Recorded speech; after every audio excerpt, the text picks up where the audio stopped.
Imagine dedicating your entire life to a sport, training before sunrise, traveling across the country, and competing in front of millions just to find out that your effort is valued at a fraction of what the men's are. This is the reality for many for women basketball players today, and even with the record-breaking viewership that I'm going to talk about and cultural impact that they've made, women in basketball are still fighting for fair pay and recognition.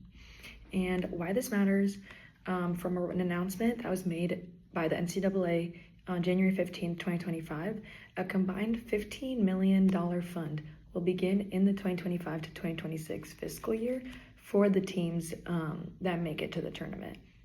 And this will increase to $25 million the following year.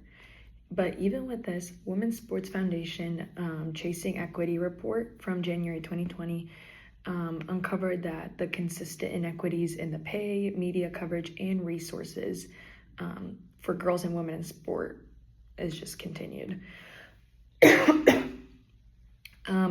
As well, according to ESPN's April 2024 ratings report, the NCAA explained that the women's national championship averaged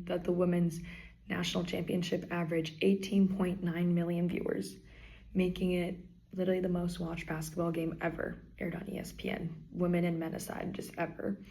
And even with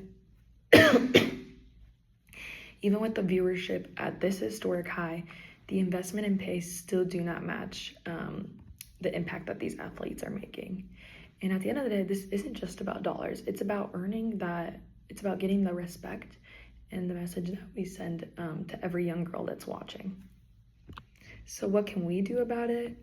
First, we must recognize that equal pay and investment in women's sports isn't about taking it from men. It's just about growing the market and valuing the athletes all equally. Like the Women's Sport Foundation report I mentioned, it just highlighted how visibility and investment influence the pay and resources.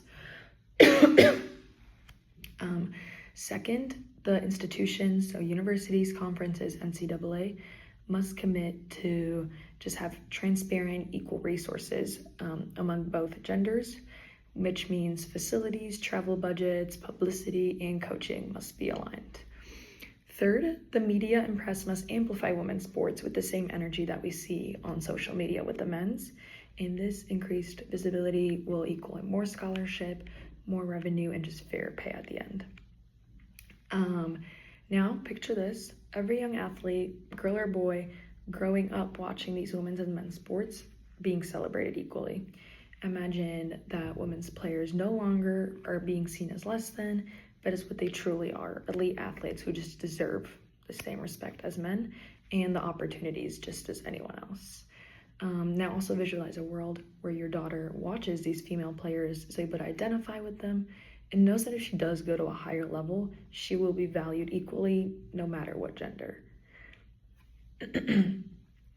And when equality does become the norm, when we make it a norm, more girls are going to stay in sports, more fans engage, and just the entire sport industry is able to thrive off of that. Now, for my challenge for you, I challenge you to choose one women's college basketball team and follow them on social media and just interact with at least one of their posts. Whether that means commenting or reposting, something as simple as that is just a small but big step in increasing visibility, boosting the engagement metrics, and just directly supporting women's sports teams. And small actions are what create the real change. So let's use the influence that we have to empower the athletes who deserve better. Thank you.